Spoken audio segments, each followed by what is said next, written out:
Malam itu, rumah yang sudah lama mati itu hidup kembali. Angin keluar dari dalamnya dengan nafas berdebu seperti menyambut kedatangan sang tamu. Warga desa mulai merasakan keanehan. Seekor kucing mati tanpa mata, pohon randu yang meranggas di waktu yang salah, dan sosok perempuan berbaju putih yang hanya bisa dilihat oleh anak-anak. Sementara itu, para lelaki desa terpikat pada Sinta, mendekatinya meski istrinya jatuh sakit tanpa alasan. Siapa sebenarnya Sinta? Apakah ia benar-benar manusia? Ataukah ia adalah kunci dari rahasia gelap yang telah lama tersembunyi di balik pintu-pintu rumah bisu? Dan apa hubungannya dengan tragedi keluarga yang hilang bertahun-tahun silam? Saksikan cerita horor penuh misteri ini, di mana setiap langkah kelam akan selalu meminta balasan. Simak cerita selengkapnya di Ada Horor. Awas jangan nonton sendirian. Di bawah bayang-bayang langit senja yang memudar, seorang wanita misterius bernama Sinta melangkah turun dari mobil tua berwarna biru pudar. Kabut tipis menggantung di atas jalan berbatu, sementara angin dingin menyapu wajahnya dengan lembut. Ia tiba di desa Karangsari, sebuah desa kecil yang terpencil dan sunyi, dikelilingi oleh pepohonan bambu dan semak liar yang menjalar hingga ke atap-atap rumah tua. Di ujung jalan, sebuah rumah kayu tua tampak berdiri sendiri, tak tersentuh waktu. Rumah itu dikenal sebagai rumah bisu, tempat yang sudah lama kosong setelah keluarga pemilik terakhirnya sekeluarga menghilang saat malam suro tanpa jejak, tanpa darah, tanpa bantuan siapapun. Namun, malam itu, Sinta membawa satu koper besar dan sebuah kendi tanah liat berisi bunga kering, siap untuk menghidupkan kembali rahasia gelap yang telah lama tersembunyi.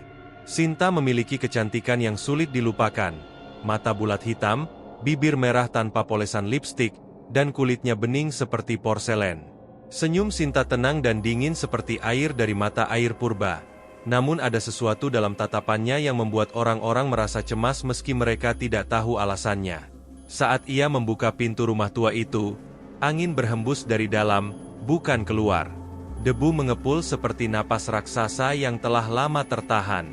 Dalam kegelapan, ia mulai menggelar tikar pandan dan menyalakan dupa. Aroma cendana memenuhi udara, dan dengan suara pelan, ia berbisik, "Waktunya pulang." Malam pertama di desa Karangsari berlalu dengan keheningan yang menusuk. Namun, esok paginya, keanehan mulai terjadi. Seekor kucing mati di depan rumah Sinta, matanya hilang, lidahnya dijulurkan seperti memohon belas kasihan. Pohon randu di samping rumah tiba-tiba meranggas meskipun belum waktunya. Anak kecil di desa mengaku melihat wanita berbaju putih duduk di atas atap, menyisir rambutnya dengan sisir berduri. Namun, saat dimintai keterangan, Sinta justru sedang duduk di balai desa, menyumbangkan uang untuk perbaikan musola. Ia tersenyum hangat, menjawab salam warga dengan ramah. Tak ada yang berani bertanya lebih jauh, tetapi kecurigaan mulai merayap di hati mereka. Hari demi hari, para lelaki desa mulai mendekati Sinta. Ada yang membawakan kayu bakar, ada yang membetulkan genteng. Mereka semua berlomba mendekatinya, meskipun Sinta tak pernah mengundang mereka secara langsung. Anehnya, istri-istri mereka mulai jatuh sakit tanpa sebab yang jelas.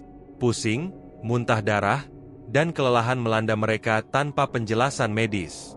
Ketua RT mencoba mendekati Sinta malam itu, membawa niat untuk menasehatinya, tetapi ia tak pernah kembali. Sepedanya ditemukan pagi harinya di pinggir jalan, rantai terputus, stang membengkok seperti dijepit oleh tangan raksasa. Di dalam rumah itu, Sinta duduk menghadap cermin. Rambutnya digerai, mata terpejam. Di belakangnya, pantulan cermin memperlihatkan lebih dari satu bayangan. Ada sosok-sosok lain yang tak tertangkap mata manusia biasa. Dari lantai bawah tanah, suara seperti pasir ditarik pelan terdengar lirih namun terus-menerus. Desa Karangsari belum sadar bahwa mereka baru saja membuka gerbang menuju kegelapan, dan Sinta bukan tamu. Ia adalah tuan rumah yang kembali mengambil apa yang dulu ditinggalkannya, jalan menuju kekuasaan dari kegelapan. Beberapa minggu kemudian, seorang pria parubaya bernama Agus, pemilik toko material terbesar di kecamatan, mulai sering berkunjung ke rumah Sinta. Ia membawa seikat melati dan senyum canggung. Usianya sudah melewati 50 tahun. Rambutnya memutih di sisi pelipis. Namun matanya tak mampu menolak magnet yang terpancar dari wajah Sinta. "Kalau tidak keberatan, saya ingin lebih sering mampir," ucap Agus pelan, seakan takut ucapannya akan mengguncang bumi. Sinta menatapnya dengan pandangan dalam, tanpa kata-kata. Hanya anggukan kecil yang membuat Agus pulang malam itu dengan dada membuncah. Esoknya, Agus kembali. Lalu malam berikutnya. Dalam waktu sepekan, desas-desus pun tak bisa lagi dibendung. Sinta dan Agus menikah secara diam-diam. Pernikahan mereka tanpa pesta, hanya akad sederhana di rumah. Tak ada saksi dari warga desa, hanya 2 orang lelaki asing berjas hitam yang wajahnya tak dikenali siapapun. Mereka datang tanpa suara dan pergi bahkan sebelum ayam berkokok. Malam pertama Agus di rumah Sinta menjadi malam terakhir ia terlihat hidup. Pagi harinya, seekor burung gagak besar bertengger di pagar musola desa. Warga yang sedang membersihkan halaman mendapati tubuh Agus di bawah pohon sawo yang tumbuh di belakang rumah Sinta. Lehernya membiru, matanya kosong menatap langit, wajahnya membeku dalam ekspresi ngeri. Yang paling mengerikan bukanlah kematiannya, melainkan kondisinya. Bola matanya lenyap, hanya rongga hitam menganga di dada kirinya tertoreh simbol seperti huruf kuno, bukan goresan biasa, tapi seperti dibakar ke dalam kulitnya. Polisi datang, dokter memeriksa, tapi mereka tak berani memberi kesimpulan. Warga mulai berbisik bahwa ini bukan sekadar kematian melainkan persembahan. Sinta tidak menangis. Ia berpakaian putih, menyapu halaman saat petugas mengevakuasi jenazah. Senyum di bibirnya tak berubah. Ia hanya berkata, "Pak Agus punya riwayat jantung. Mungkin dia tidak kuat menahan kebahagiaan." Namun, malam itu suara ganjil terdengar dari balik rumah. Bukan jeritan atau tangisan, tapi seperti nyanyian dari perut bumi. Nada-nadanya asing, seolah memanggil sesuatu yang sudah lama tertidur. Keesokan harinya, harta Agus dipindahkan seluruhnya ke rumah Sinta. Surat tanah, tabungan, hingga mobil pick-up miliknya kini berada dalam genggaman perempuan yang tak pernah mengangkat suara itu. Istri-istri tetangga mulai curiga, tapi suami-suami mereka justru makin sering lewat depan rumah Sinta, bahkan tanpa alasan yang jelas. Mereka tak menyadari bahwa bukan hanya satu nyawa yang telah diambil. Perjanjian baru saja dimulai, dan tubuh Agus bukanlah akhir, melainkan awal dari penghitungan mundur. Sebuah ritual membutuhkan pembuka, dan darah seorang suami konon adalah kunci paling kuat untuk membangkitkan apa yang disebut sebagai penjaga harta di balik sumur mati. Akar-akar yang dulu kering kini mulai bergerak perlahan seperti jemari yang mengusap tanah, dan Sinta mulai menulis nama berikutnya di dalam kitab yang tak pernah bisa dibaca oleh manusia biasa. Hari setelah pemakaman Agus, hujan turun tanpa jeda. Meski langit tak menunjukkan mendung, air membasahi genteng rumah Sinta, tapi anehnya tak satu pun tetesan jatuh ke halaman tanah. Di sekitar rumah tetap kering seperti menolak disentuh hujan. Warga mulai resah tapi lidah mereka keluh untuk menyebut nama penyebabnya. Malam itu tepat tengah malam, kilat menyambar tanpa suara. Di dalam rumah bercat kelabu itu, Sinta duduk bersila di depan cermin oval yang diselubungi kain merah tua. Tangannya melingkar di atas kendi tanah liat, yang dulu dibawanya saat pertama kali datang ke desa. Uap tipis keluar dari leher kendi, membentuk siluet 2 sosok mungil yang saling membelakangi. Sinta tak bersuara, namun matanya terbuka lebar seolah melihat sesuatu yang tak mampu ditangkap oleh dimensi ini.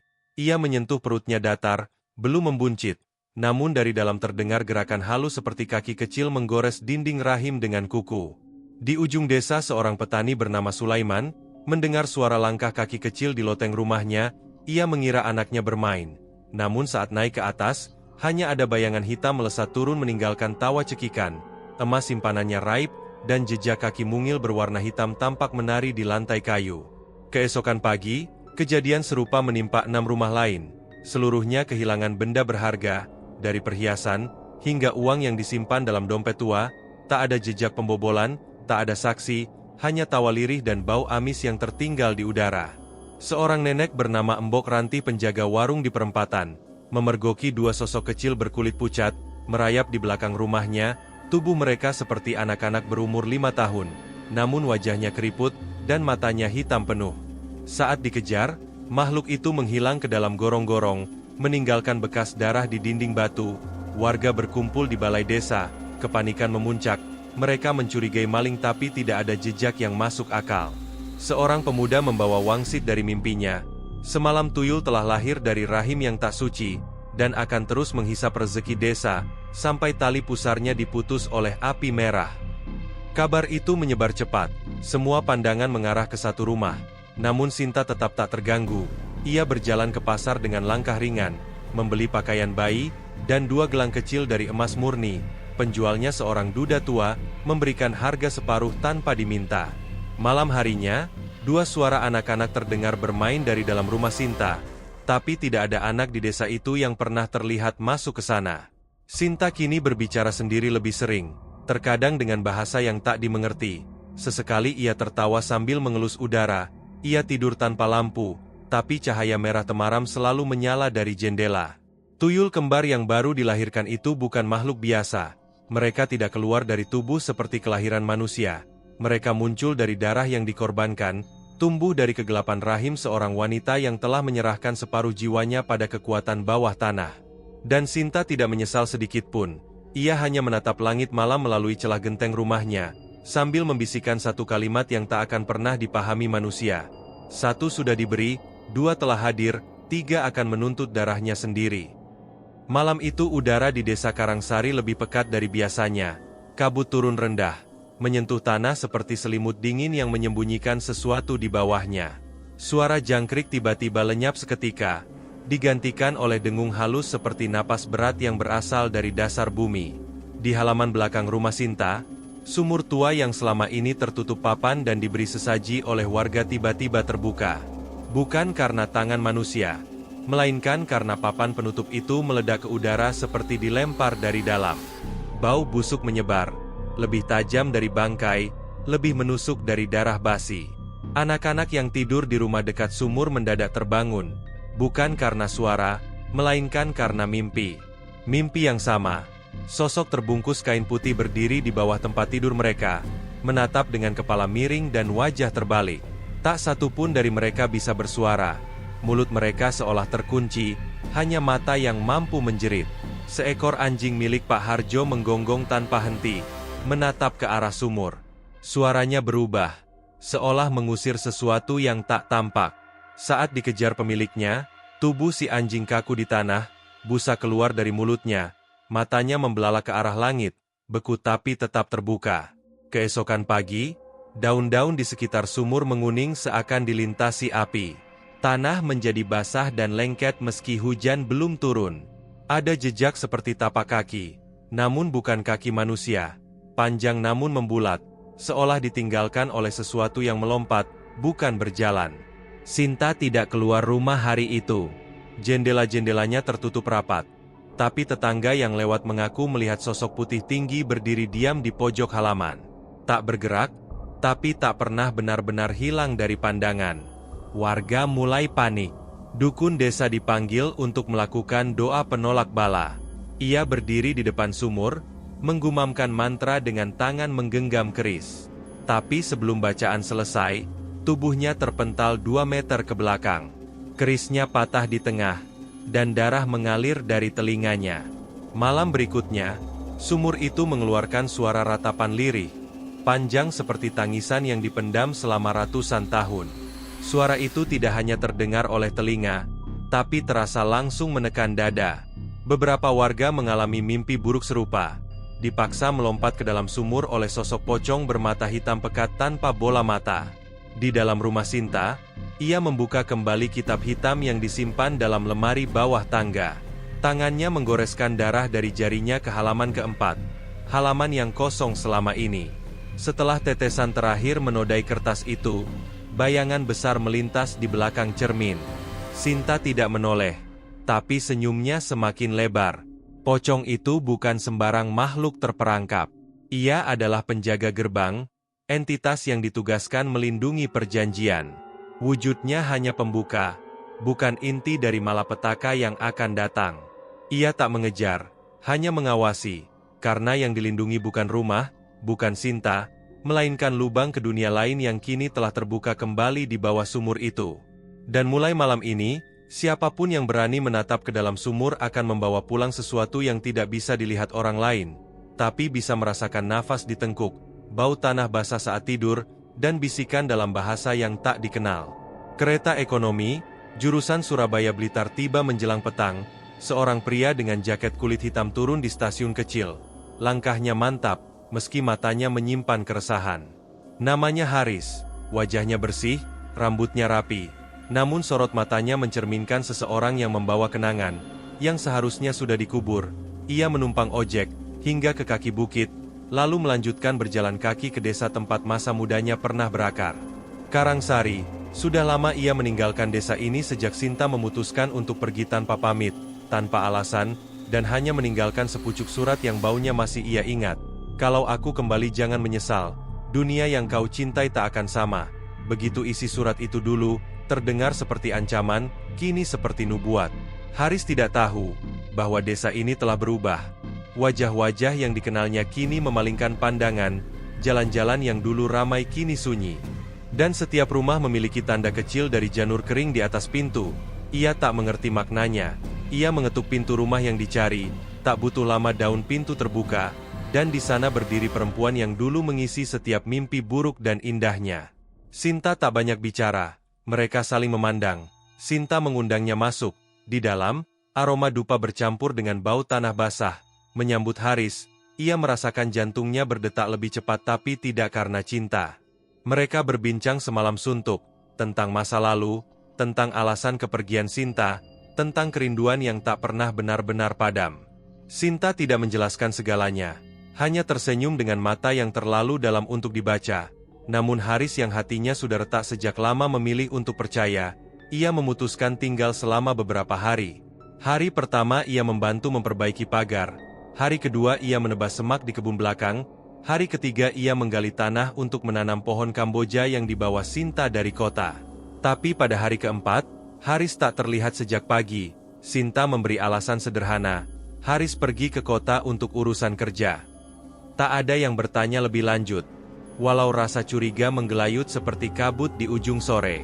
Namun dua bocah desa yang bermain petak umpet di area kebun, menemukan sesuatu yang tak seharusnya ada, sebuah gundukan tanah baru, tidak terlalu dalam, dan di tengahnya muncul seikat rambut hitam panjang yang menyembul ke permukaan, terikat simpul merah. Ketika warga menggali dengan cangkul, yang mereka temukan adalah kepala Haris masih utuh, mata terbuka, namun tubuhnya tertanam dalam posisi tegak, seperti tiang yang menyangga kutukan.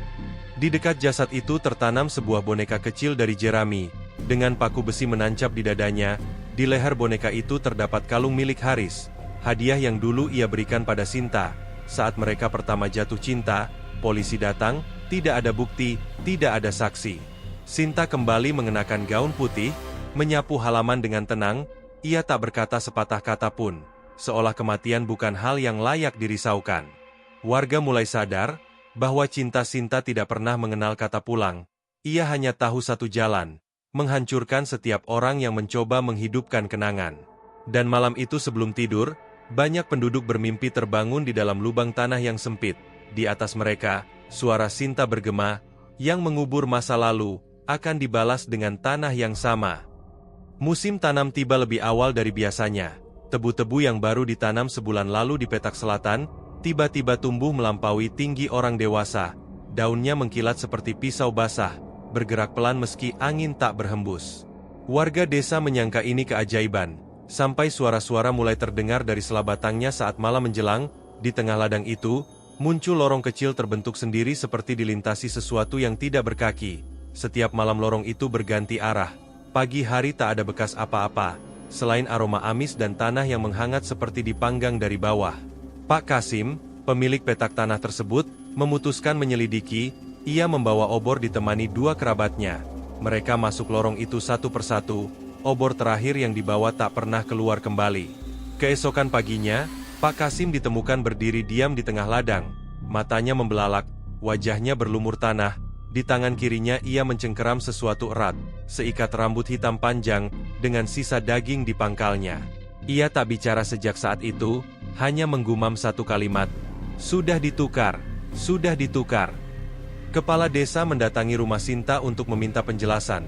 karena beberapa warga bersaksi melihatnya berjalan masuk ke ladang malam sebelumnya, mengenakan kebaya merah darah, tapi rumah itu kosong, jendela-jendelanya terbuka lebar.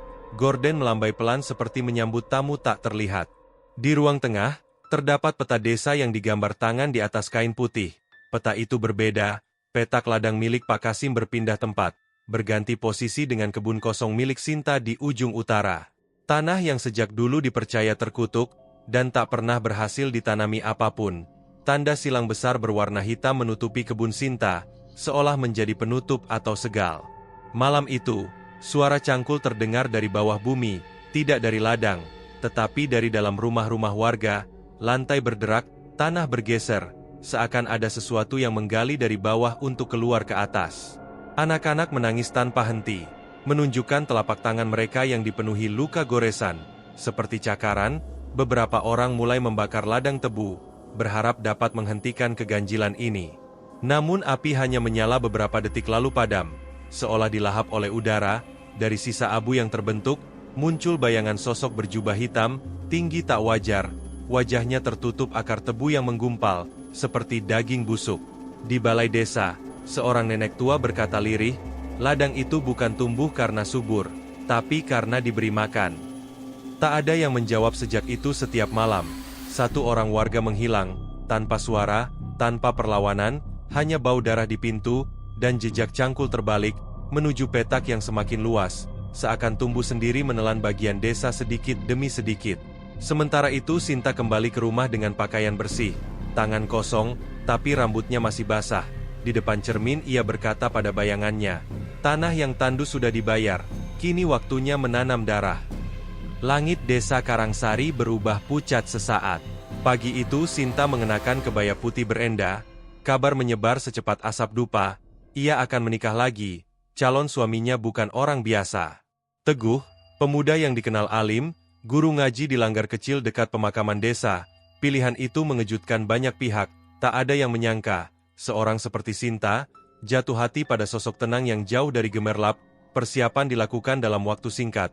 Pelaminan sederhana didirikan di halaman rumah, tak ada tenda megah, hanya kursi plastik dan karpet merah kusang. Namun semua datang. Warga ingin melihat langsung wajah lelaki yang berani menikahi perempuan, yang sejak lama mereka curigai tapi tak bisa lawan. Teguh datang mengenakan sarung, dan jas usang milik ayahnya. Senyumnya lembut, matanya sayu dan tubuhnya sedikit gemetar. Tapi ia tidak mundur. Saat akad diucap, seekor burung hantu hinggap di dahan randu depan rumah, menatap tanpa berkedip, tak seorang pun memperhatikannya. Setelah ijab selesai, langit menghitam mendadak, padahal belum sore. Angin kering berhembus, membawa serta bau kemenyan dan bunga, bau anyir busuk. Musik tayub yang diputar dari pengeras suara desa terdengar serak, lalu berhenti total. Listrik padam, acara resepsi terhenti dalam keheningan yang tak biasa. Dari arah panggung seorang penari perempuan muncul, mengenakan selendang merah, dan kain jarik bercorak hitam keunguan. Ia berjalan pelan ke tengah, lalu mulai menari dalam diam. Gerakannya patah-patah, tidak selaras dengan irama apapun. Tangannya kaku seperti ditarik tali tak kasat mata, kepalanya tidak ada. Kepanikan menyeruak, anak-anak menjerit, para orang tua mundur perlahan, tapi kaki mereka seperti tertanam. Tak seorang pun mampu bergerak lebih dari 2 langkah. Musik kembali terdengar, bukan dari pengeras suara, tapi entah dari mana irama gendang berdentum, seperti jantung yang dipukul paksa. Penari tanpa kepala itu terus bergerak, selendangnya berputar, tubuhnya berayun di tengah suasana yang membeku. Darah menetes dari lehernya, dan jatuh ke lantai membentuk pola yang tidak bisa dijelaskan dengan bahasa manusia. Teguh pingsan di kursi pelaminan, wajahnya pucat, tubuhnya menggigil hebat. Sinta berdiri di sisinya, tidak menunjukkan ketakutan sedikitpun. Ia merapikan rambutnya pelan, lalu tersenyum ke arah penari itu, seolah menyambut tamu kehormatan. Ketika cahaya kembali, penari itu menghilang, tapi lantai panggung basah oleh cairan merah kehitaman. Musik berhenti. Burung hantu di pohon mengeluarkan suara panjang, lalu terbang pergi. Teguh tidak sadarkan diri selama 3 hari. Saat akhirnya terbangun, suaranya hilang. Ia hanya mampu menulis 1 kalimat di dinding rumah sakit dengan jarinya yang berdarah. Aku melihatnya membuka langit. Dokter tak mampu menjelaskan keadaannya. Malam itu ia ditemukan tewas dalam posisi duduk, kedua matanya mengering. Tubuhnya ringan seperti dikeringkan dari dalam, tidak ada luka, hanya kulit yang tertempel erat di tulang. Sinta mengenakan kebaya hitam saat mengantarkan jenazah ke pemakaman, tidak satupun air mata jatuh dari wajahnya. Ia menggenggam cincin pernikahan itu erat, lalu melemparkannya ke dalam liang kubur saat tanah terakhir ditimbun. Penari itu bukan sekadar pertanda, ia adalah penjaga ritual.